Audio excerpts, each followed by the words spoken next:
What's up, everybody? Happy Friday to you. You're chimed in for another episode of Access Granted, Acapellas and Acoustics. It's your boy, Mr. Antoine, in the building. As always, shout out to my sister, Dewana, aka Foxy's baby. Unfortunately, she can't be here again with us today. But I'm definitely holding my sister in prayer. I know she's going to come back strong and everything's going to be all right. I would say special guest, but this is more than a special guest today.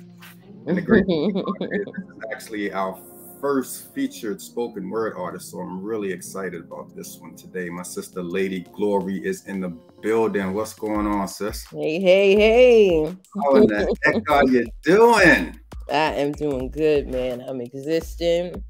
I'm learning. I'm living. I'm learning how to be 36 at 24. No, I'm 30. I'm right there with you. Yeah. I'm right there with you. I'm learning to be 52 at 24. So, you know what I'm saying? How's everything been going with you, though? Yeah, everything's been going pretty good. I've had some changes. Last year, I had a couple of changes. I had a house fire, lost all my stuff, but I've been learning a bit. I've certainly been learning to let go. That's been a theme in the last year, and that I have love in my life, a lot of it, and that I have a lot of support. And I've also been existing outside of being.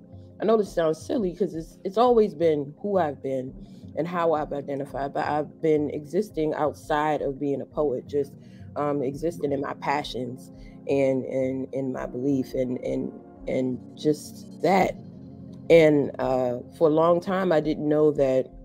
I don't think I really valued myself outside of being. Well, I valued myself, but I don't think I gave myself enough credit as a human being for being Glory before Ladi Glori.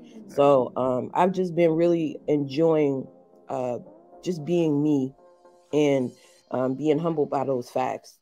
I'm a person of human frailty, and I've just been learning. So that's been my existence for the past year or two. It's crazy because the saying is very cliche, but that doesn't kill you makes you stronger. That does not kill you. And it's something that I've been hearing pretty much for the past week is that every day is a new year. Yes. Literally every day. It's not just a new day, it's a new year. And it's an opportunity to begin and do some things different. And, you know, you grow as a person and you change as a person because you're experiencing something different every day. So as long as we keep those kind of things in mind, you know, we're going to be all right. But look, I got something I want to share with you because we've been going back for a minute. Yes, we have. I did not know I was your first spoken word artist. That is on this platform. Yes, you're definitely okay. We've had some MCs and I can't find you. Where the heck did you go? Hold on 1 second. This is why I'm glad I pre-recorded this. Okay, there you go. But yeah, I've had some MCs and I've had some singers on here, but this is the first spoken word artist, and I'm excited about it because I know how dope you are. But look at this. You remember this? Oh wow, yeah, that was years ago. I just cut my hair in the last year. I had them locks. That was when no glory today, no eyeliner, no eyeshadow. I know, right? That was the very first time that you came on my show way back when I was at WPB Radio. And then you actually came back for me again, which was really a blessing for our 1-year anniversary show. Yes, I did. I think I came maybe twice more. It became a yearly thing. Yeah, it became a yearly thing, and it's been a blessing that way. It really has. The evolution. Oh wow. Yeah, the 1-year anniversary for Baltimore Flava Radio. You came and you blessed us again. So I was like, my sister's been around since the very beginning, and I appreciate the fact that we might lose touch every now and then, but we always come back around, and it's always love when we do. So. Yeah. And it's always to see the great evolutions every year. So it's been a blessing, and it's always a blessing to have somebody that you could reach out to as an artist every year. You know, and have a platform to sit on. So I'm grateful for that. I'm very humbled. You already know that goes without saying. So without further ado, I'm going to turn this over to you and let you do your thing. I can guarantee you that we will be blessed by these two pieces that we're going to hear from my sister today. So on that note, Lady Glory, the floor is all yours, my dear. Thank you.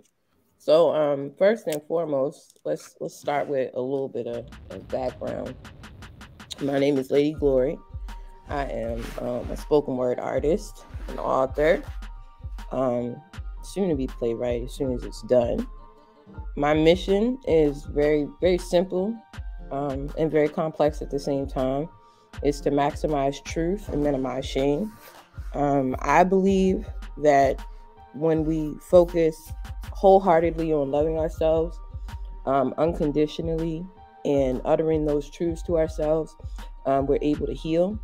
So maximizing truth is that part. And I believe that in itself minimizes the shame of it all, which increases the lies that we tell ourselves. So I'm really excited to share these two. Oh, what happened? Okay, so I'm really excited to share these two pieces. These are actually two relatively old pieces. The first one is called Walk With Me. And I've been really, really, really blessed in terms of love, especially recently. And I had written this poem. I think I was maybe 22 when I'd written it, and I think I was in love for the very first time, fully. And then I got to reunite with that same love at 35, which is really, really pretty cool. So it's called Walk With Me. All right, let's see if I can remember it. Let's travel this journey together.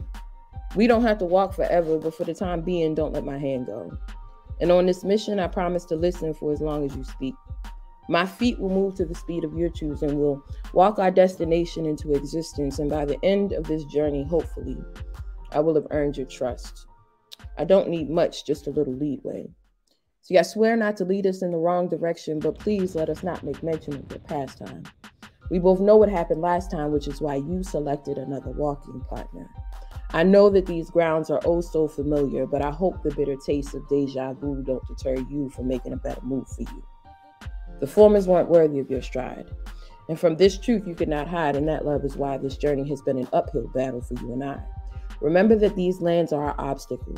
We choose if these grounds will be fertile, giving birth to the love that both of our hearts desire, or if this section of earth would be the burial grounds of our future. So if you wish for us to walk, then let us walk, but let us start fresh. And if not, then let us pick a plot, bury our hearts, and let every separate beat become a symbol of lost hope.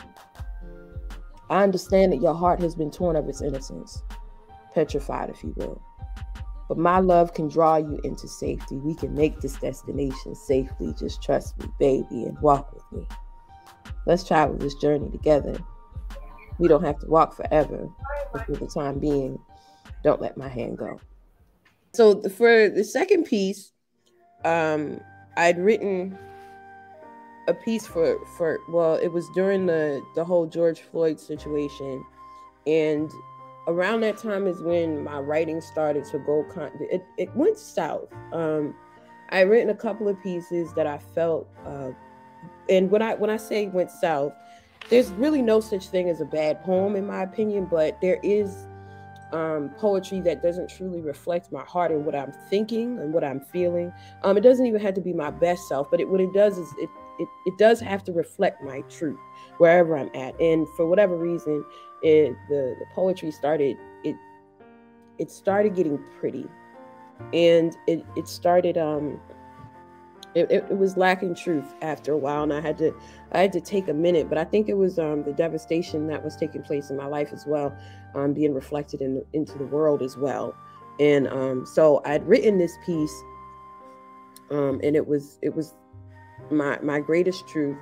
And around that time, I wasn't really performing, obviously, because we had the whole COVID situation and there were no real venues open. but I was doing my duty as an artist, and what Nina Simone ever so eloquently always said, which is that we are supposed to reflect the time. So I would head out to rallies weekly, and do my best to speak my truth, the way that I know it, the way that I believe it, and the way I believe it to be impactful. So I was sitting at home one day, and I had written this piece, and it was called Your Whiteness. And here's how it went. Your relationship to your whiteness has interfered in ways that have bonded my people for too long. It is time for its dismantling. It's disassociation. Your pet white has shit all over my good furniture, eaten up all the cash flow, and has no place in my house. So in the name of every ancestor ever tethered to the brutal relationship you have had with yourself, I am dismantling its association with privilege. Consider it void. Imaginary friends don't get seats at my table. Your whiteness does not get a seat at any table, has no concept of civility, and does not acknowledge its brother. Your whiteness has represented every lie ever told in history and has separated you from yourself. I am done with the conversations, the many accommodations for your sensitive pet. Your whiteness does not lead the conversation about Black lives, does not assist with the problem. As a slave master does not assist in the abolition of slavery. He simply self-checks and disassociates with his own views, urges his friends to do the same. That alone fixes the problem. Your whiteness has stood in front of you, but if you do not step in front of it, your blindness is simply a display of not being curious enough to take a peek around its head and see the destruction it has caused, and that is inexcusable. Ignorance of the law does not make it less a crime. Ask your Black friend, but settle your relationship with your whiteness, because it is not welcome anywhere. So I had written that piece, and I had taken that to a whole bunch of rallies that I was a part of. And initially, when I had written it, there was obviously there was a whole lot of anger when I read it for the first time. But it was my truth, and not only that, it spoke to exactly a mentality of folk, and I felt like it needed to be said, and so I said it. And so that's where it was, and I left it there, and I bring it here. So yes, so those are my two pieces. Yeah, and I'm excited. That's the thing. That's the thing that I love about spoken word artists here in Baltimore, because we're unapologetically true and control with everything. And you know, unlike music, sometimes I feel like, you know, rap artists and musicians, they can embellish to tell the story that they want to tell. I don't get that from people that do spoken word. I feel like everything is, you know, 100%, you know, from the heart and from the soul. And it's almost like, I'm not going to say like F how you feel, but it's almost like that, you know what I mean? It really is. And then I love the fact, you know, like what you did with the first piece, just the fact that you're always so willing to be transparent and be open, and, you know, use your gifts and your tools as a way to not only tell the story, but I think to a certain degree also heal within. Yes. With some of the stuff that you put out there. So I definitely salute you for that, sis. It's always a pleasure to talk to you. Real quick, what's going on in your world for 2022? So for 2022, I have a couple of things planned. One, well, I'm hoping for one, and I have to figure out how it's going to work out. But for sure, I have a tour coming up. I think I had named it before the Truth Binge, but I think I'm probably going to be renaming it. I'm hoping to be out by July. Right now, it's just I'm in the planning stages of it, and coming up with, you know, everything that I need in terms of monetary sources and connection sources and all of that stuff. It's just going to be me going out into the world and spreading my truth as much as I can. I do have a couple of events coming up, but they haven't been dated yet. I'm hoping to be working with Miss Akeisha Jones soon. I love working with her. It's always a pleasure to meet the minds with her. And I just did an event with the fabulous Arthur G. Brinson, GI, and that was pretty dope.